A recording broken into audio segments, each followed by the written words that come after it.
이야기합니다. 19일 날 아침에 7시에 그렇게 공부활동이 잘 되고 있구나. 저겁니다, 저거. 저렇게 물속에 들어가 있는 사진을 보면서 공부활동이 잘 되고 있구나 라고 해놓고 임성근 사단장이 거짓말을 합니다. 뭐라고 거짓말하냐면요, 저는 장례식장에서 처음 봤다고. 그런데 여러분, 우리 아들이 떠내려가고 이 과정에서 임성근 사단장이 사의를 표합니다. 제가 모든 걸 책임지고 사의를 표합니다라고 이야기합니다. 그런데 어느 순간 돌변해요. 02-800-7070 전화가 온 이후인 것 같아요. 돌변하면서 원래 제가 모든 책임을 지고 사의를 표합니다. 왜? 물속에 수중수색하러 갈 때 제가 여기 한 번만 더 보여줄게요. 뭐라고 되어 있냐면 웃는 표정 안 나오게 할 것, 복장은 상의 적색 해병대 체육복으로. 물속에 들어갔는데 이 얘기하면 이 얘기 위에다가 적색으로 구명조끼 입어, 그리고 밧줄로 서로 이어져야 돼, 이 말이라도 했으면 이 사고는 없었을 거 아닙니까? 그리고 이 물살은 너무 세서 아이들이 들어가면 됩니까? 안 됩니까? 안 됩니다. 장갑차도 들어갔다가 쓸려 내려갈까봐 5분 만에 되돌아 나오는 판에 저 높은 사단장이 물속에 있는 걸 좋아하는 걸 보니까 밑에 있는 대대장도 여단장도 화상에 의해서 여기까지 오는 그거 있지, 가슴장화 신으라고 하니까 그 장화가 아니라 그냥 무릎까지 오는 장화를 신고 들어간 겁니다. 그러니 누가 가장 책임이 큽니까, 여러분? 사단장이 제일 크잖아요. 이 사단장은 왜 이렇게 이걸 보이고 싶어 했을까요? 흰남노 때 윤석열 대통령을 만났던 사람일 겁니다. 또 이번에 칭찬 듣고 싶었을지도 모릅니다. 정말 사람을 구하려고 했으면 현장에 가서 아이들을 지키면서 했어야죠. 우리 병사들을 지키면서 했어야죠. 그래서 이 사람이 책임을 지고 사의를 표명한 겁니다. 그런데 저는 물속에 들어간라고 말한 적이 없어요 라고 이야기를 해요. 제가 이 사진을 보여주면서 카톡에 있는 걸 보여주고 다 아는데도 발뺌을 합니다. 어떻게 저렇게 뻔뻔스럽게 거짓말을 할까? 왜 저렇게 거짓말을 할까? 누군가 위에서 버티라고 지시한 건 아닐까? 그러지 않고야 어떻게 그렇게 거짓말을 뻔뻔스럽게 하면서 버티겠습니까, 여러분?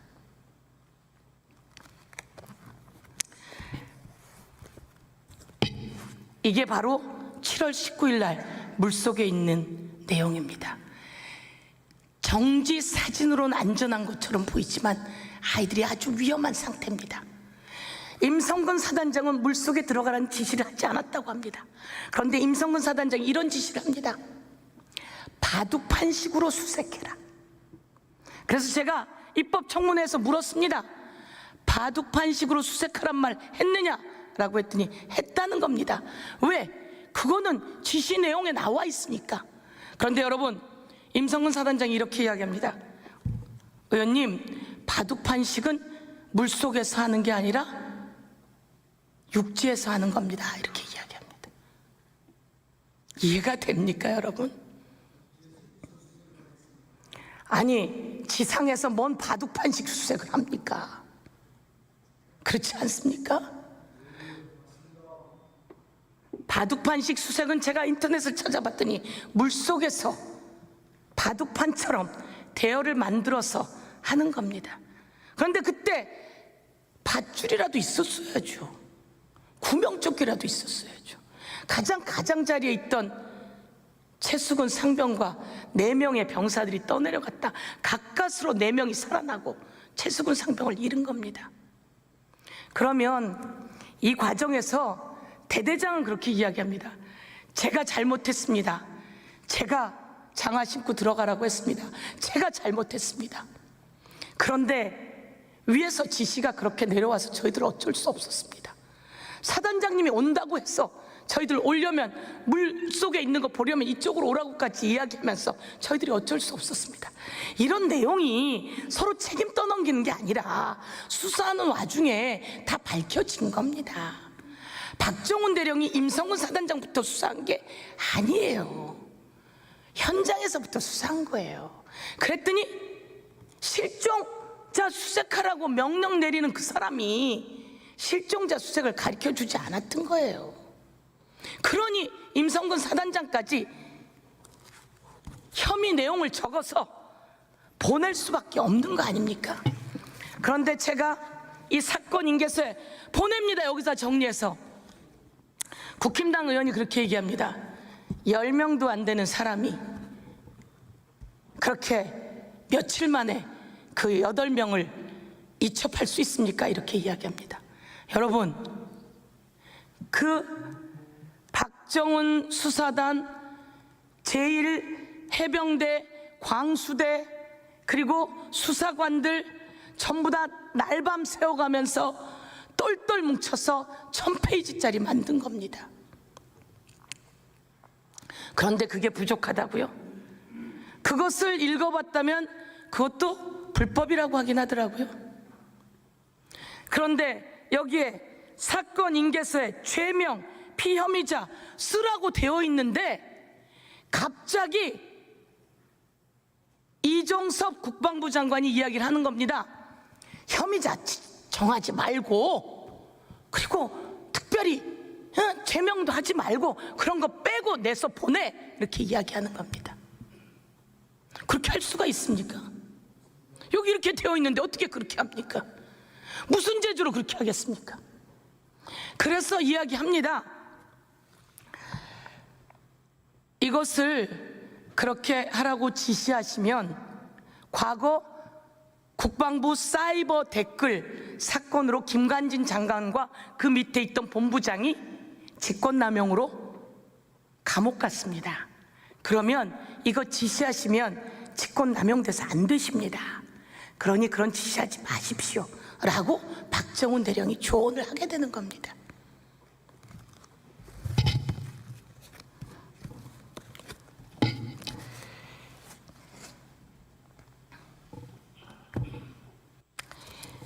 제가 임성근 사단장에게 이 7여단장이 포 7대대장하고 통화를 합니다. 7여단장이 포 7대대장하고 통화를 하면서 사단장님 가려고 하는데, 너희 있는 거기 가려고 하는데, 그러니까 물속에 있는 것 보시려면 관방교 쪽으로 오십시오, 이렇게 이야기합니다. 서로 뻔히 다 이야기하고 있는 거 아닙니까? 그런데 빠져나오려고, 자기만 살으려고, 사단장이 자기만 살으려고. 근데 원래는 사의를 표명했어요.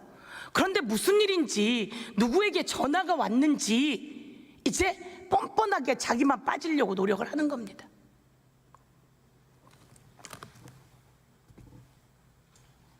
제가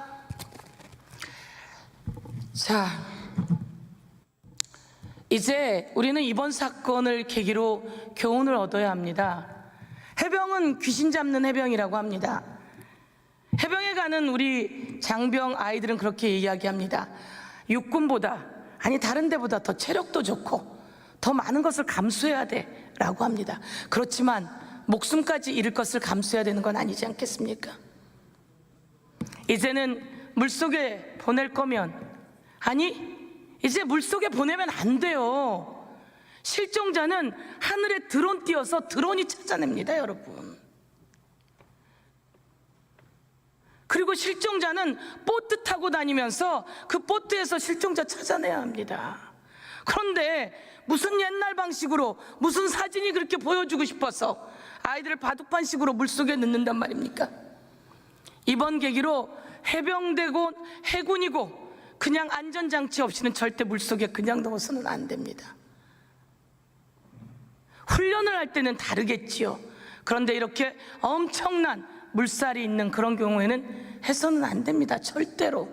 그래서 이번을 계기로 매뉴얼을 만들어야 합니다. 군 장군들이